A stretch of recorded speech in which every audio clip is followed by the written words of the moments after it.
eerie welcome. The road to Ballygally Castle stretched out like a winding ribbon of darkness, bordered by towering cliffs that plunged into the roaring Atlantic. The moon, veiled by shifting clouds, cast fleeting silver beams over the landscape, turning the jagged rocks into the teeth of a great beast lying in wait. Emily Porter clutched the steering wheel tighter as her car's headlights sliced through the heavy mist rolling inland. Beside her, Alice Morrison was uncharacteristically quiet, her usually sarcastic demeanor dampened by the eerie atmosphere. "Are you sure this is a good idea?" Alice finally asked, her voice breaking the silence. She glanced at the GPS screen on Emily's phone, which displayed their destination, a small pin marking Ballygally Castle. "This place looks like it belongs on a most haunted special." "That's exactly why we're here," Emily replied, her eyes flicking toward her friend with a quick grin. "This story could make my career. A haunted castle with a documented history of ghost sightings? It's perfect." Alice muttered something under her breath, but didn't argue. As a skeptic, she had agreed to come only to support Emily and, as she had phrased it, prove the whole thing was nonsense. Now, with the castle looming closer, even her bravado was starting to crack. When they finally arrived, the castle stood before them like a sentinel from another time, its stone facade weathered by centuries of storms. The turrets reached skyward, clawing at the shifting clouds. The windows were dark, save for a single flickering light near the entrance, casting faint shadows over the cobblestone path. Emily parked the car, and the two women stepped into the frigid air. The sound of the ocean crashing against the cliffs filled the silence, relentless, thunderous heartbeat that seemed to vibrate through the ground itself. As they approached the entrance, the heavy wooden doors creaked open, revealing a figure in the doorway. The innkeeper was an older man, tall and thin, with skin so pale it seemed almost translucent. His sunken eyes regarded them with a strange intensity, and his mouth curled into what might have been a smile, or a grimace. "Welcome to Ballygally Castle," he said in a voice that was both soft and cold, like the wind threading through the castle's many cracks. "I've been expecting you." Alice raised an eyebrow. "Have you now? How very Dracula of you." Emily shot her a warning glance, but the innkeeper didn't react. Instead, he stepped aside, gesturing for them to enter. The air inside was even colder than it had been outside, and it carried the faint, cloying scent of damp stone and something metallic, iron perhaps. "I'll show you to your room," the innkeeper said, leading them up a spiral staircase that seemed to go on forever. The stone steps were uneven, worn smooth in places by centuries of footfalls. Candles lined the walls, their flames flickering as though disturbed by an unseen presence. "What's with the lighting?" Alice muttered, glancing at the candles. "No electricity." "There is," the innkeeper replied without turning. "But the castle prefers the old ways." Alice rolled her eyes, but said nothing further. Emily felt a shiver run down her spine at his words. She opened her mouth to ask what he meant, but decided against it. The air felt oppressive here, as though it might crush any sound she made. When they reached their room, the innkeeper handed them a heavy iron key and pushed the door open. The room was modest but steeped in character. A four-poster bed draped with velvet curtains dominated the space, and an antique wardrobe stood sentinel in the corner. The walls were lined with faded tapestries depicting hunting scenes and battles. A small window overlooked the cliffs, where the sea gleamed like liquid mercury under the moonlight. "Dinner will be served at 8, the innkeeper said, his tone making it clear this was more a command than a suggestion. He hesitated, his pale fingers lingering on the doorknob. "And if you hear anything tonight, best not to investigate." Before either of them could respond, he closed the door, the heavy thud echoing through the room. "Well, that was creepy as hell," Alice said, flopping onto the bed. The mattress groaned under her weight, the sound startlingly loud in the silence. "Did he actually say the castle prefers the old ways? What does that even mean?" Emily set her bag down and crossed to the window, staring out at the dark expanse of sea. The waves crashed against the rocks far below, their rhythm oddly hypnotic. "He's just playing up the whole haunted castle thing," she said, though she didn't quite believe her own words. "It's probably part of the experience." Alice snorted. Well, he's doing a great job. I'm officially freaked out. They spent the next hour unpacking and settling in. Emily set up her laptop on the small writing desk, intending to jot down notes about their arrival. Alice explored the room, inspecting the tapestries and commenting on their faded beauty. Despite the castle's unsettling atmosphere, the room was warm and inviting, at least for now.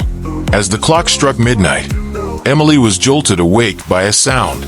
She wasn't sure what had roused her, but the room was dark, save for a sliver of moonlight spilling through the window. She glanced over at Alice, who was fast asleep, her breathing slow and steady.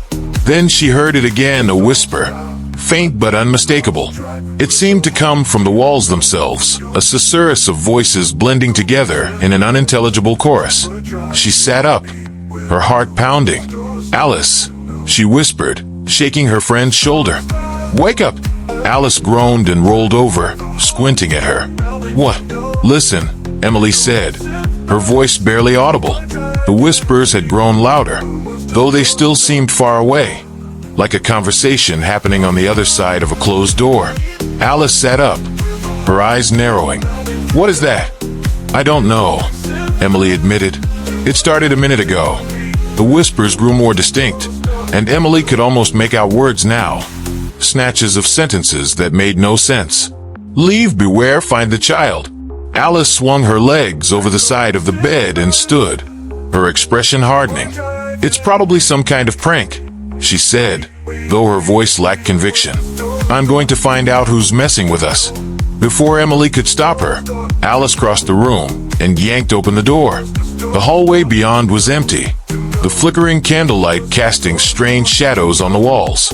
"See," Alice said, her tone tinged with relief. "Nothing." A loud thud interrupted her, and they both jumped. It had come from above, a heavy sound like furniture being dragged across a floor.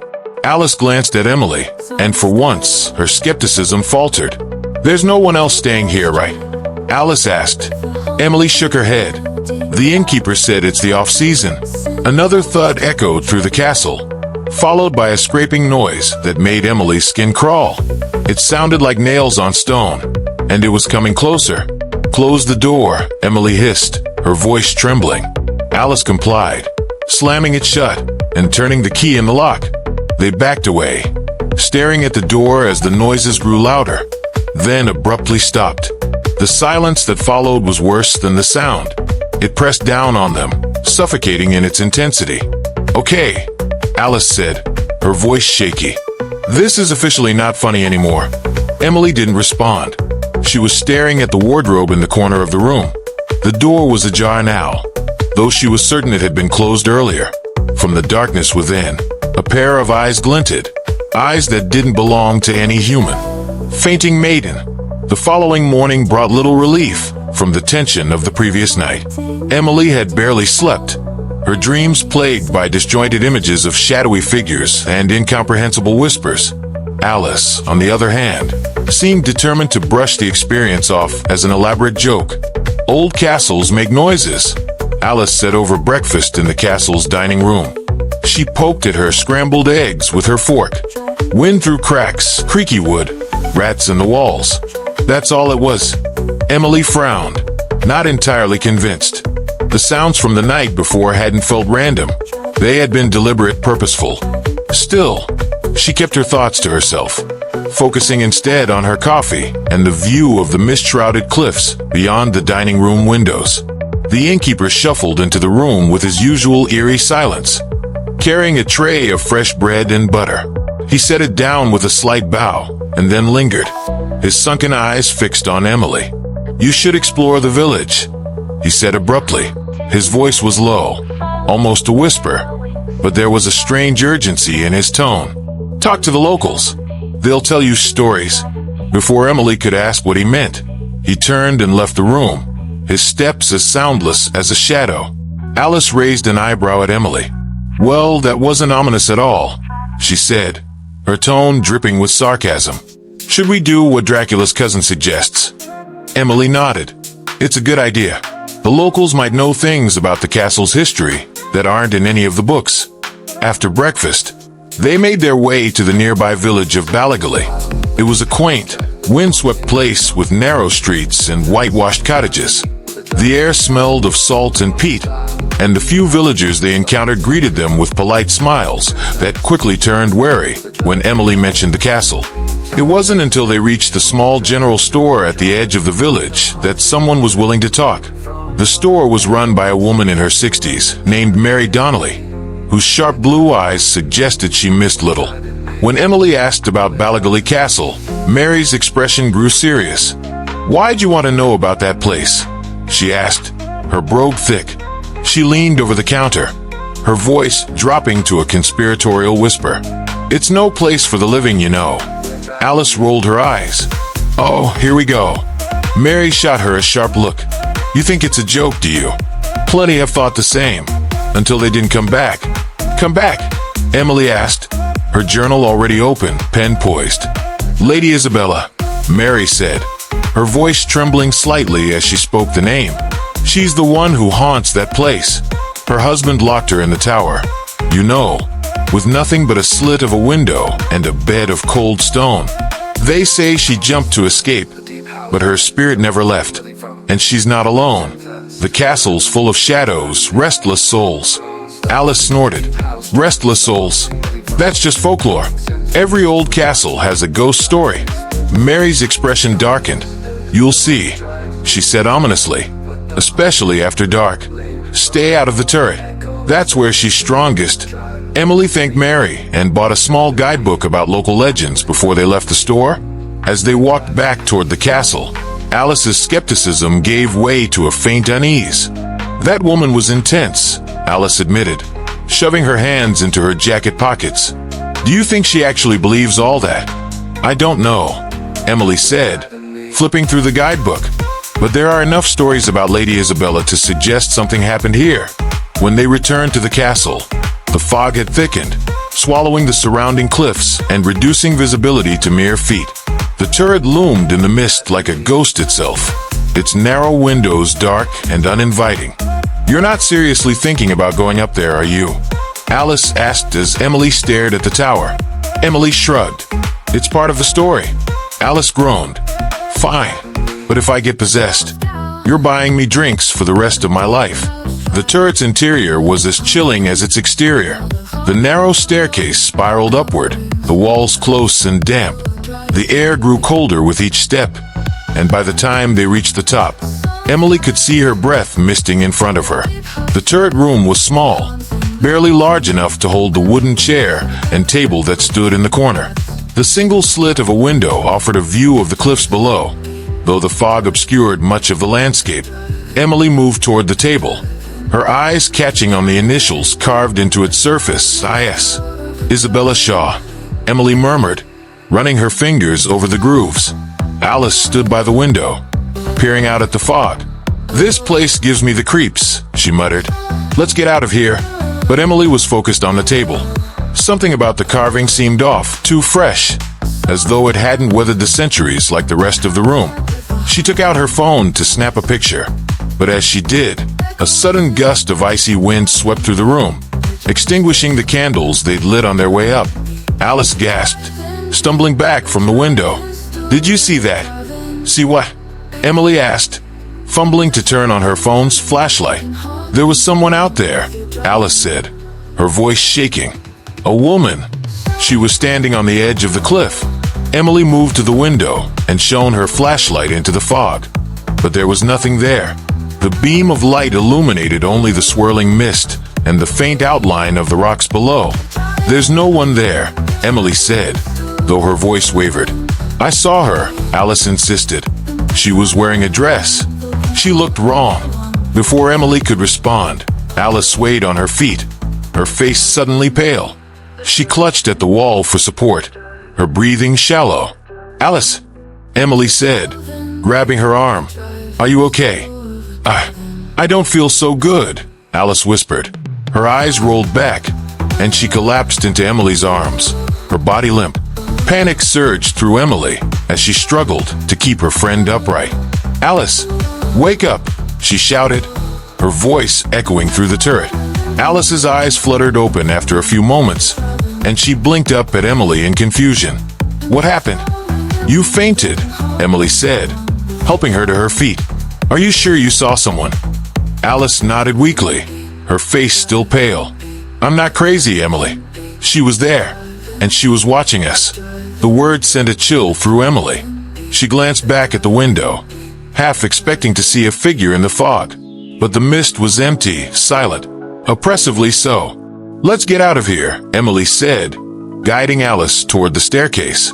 Her voice was steadier than she felt. "We'll figure this out later." As they descended the narrow steps, Emily couldn't shake the feeling that they were being watched. The air seemed heavier, the shadows deeper. And though she tried to convince herself it was just her imagination, she couldn't ignore the faint sound of a woman's laughter trailing after them. Soft, mocking, and impossibly close. Locked room mystery. The unease of the turret encounter lingered as Emily and Alice returned to their room. Alice insisted she was fine, but her pallor and silence told a different story. Emily refrained from pressing her. Instead, she focused on jotting down notes about the day's events. Despite the strangeness they'd experienced, she couldn't deny the thrill of the story taking shape. As the hours passed, the castle settled into an unnatural stillness. The wind outside had died down, leaving only the faintest echo of waves crashing against the cliffs. Emily sat at the writing desk, her pen scratching across the pages of her notebook. Alice had fallen asleep on the bed, her breathing slow and steady. It was during this quiet moment that Emily first heard it. The faintest sound, almost imperceptible. A rhythmic scratching, like claws raking against wood. She froze, her pen hovering above the page, and strained to pinpoint the source. It seemed to come from somewhere nearby, muffled by the thick stone walls. Carefully, she set her notebook aside and got up, her heart pounding. The sound persisted, steady and insistent, growing louder as she approached the far corner of the room. There, she noticed something she hadn't before, a small door, half hidden behind an ornate tapestry. The tapestry depicted a hunting scene, its once vivid colors now faded with age. Pulling the tapestry aside, Emily revealed a heavy oak door with an iron handle. The scratching was louder now, an urgent, insistent noise that sent shivers down her spine. "Alice," she whispered, glancing back toward the bed. Her friend didn't stir. Emily hesitated, torn between waking Alice and investigating the door on her own. Curiosity won out. After all, she reasoned, it was probably just an animal trapped inside. Raccoon or a stray cat. She reached for the iron handle, but it didn't budge.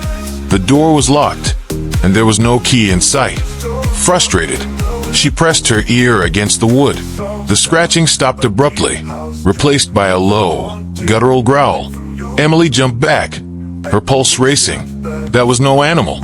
For a moment, she considered waking Alice, but then she shook her head. Alice would just mock her, accuse her of letting the castle get to her. Taking a deep breath, Emily grabbed her phone and switched on its flashlight. She shone the beam around the edges of the door, searching for clues.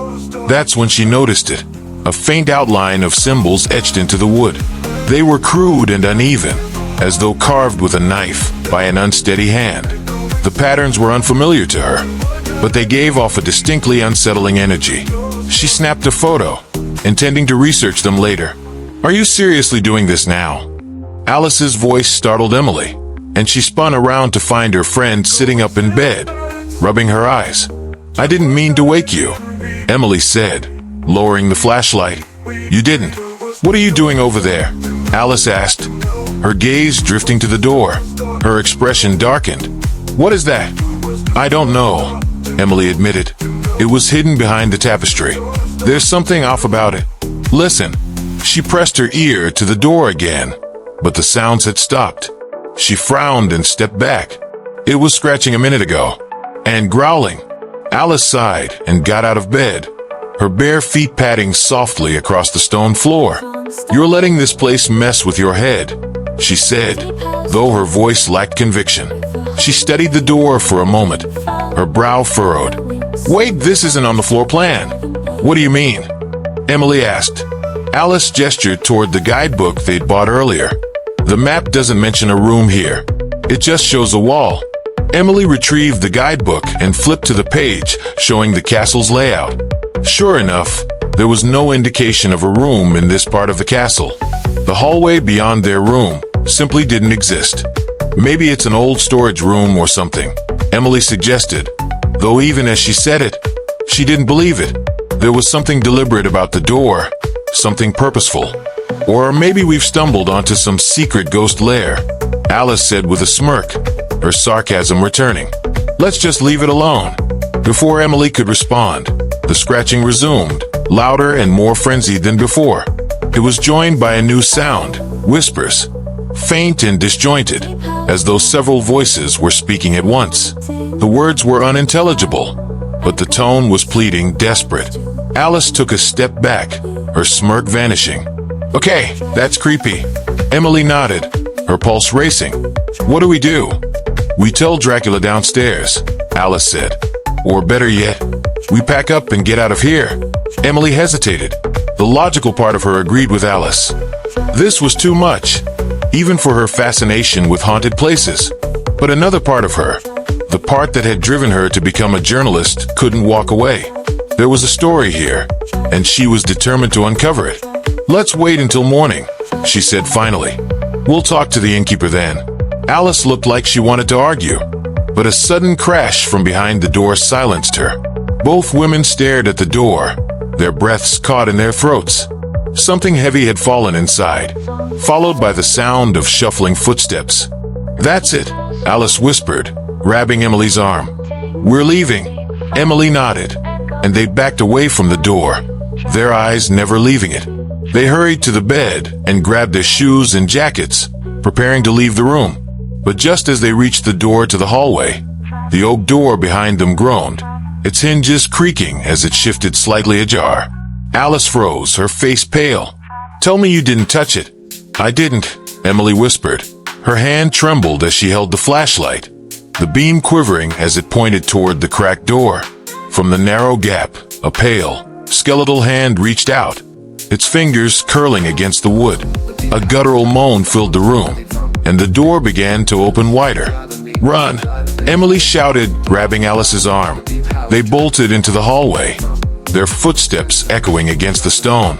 Behind them, the moan turned into a howl, and the sound of heavy footsteps followed.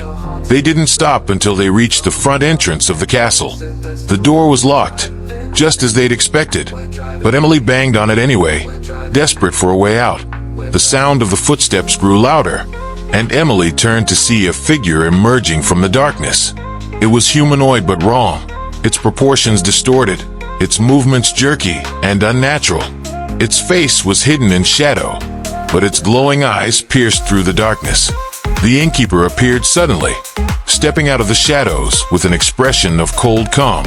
Enough, he said, his voice firm and commanding. The figure stopped, its glowing eyes dimming. Then, as if obeying an unspoken command, it retreated into the darkness. What the hell was that? Alice demanded, her voice shaking. The innkeeper ignored her, his gaze fixed on Emily. You should not have disturbed the locked room, he said quietly. There are things in this castle that are better left undisturbed. What's in there? Emily asked, her voice trembling. The innkeeper didn't answer. Instead, he turned and walked away, leaving them alone in the echoing silence of the hall.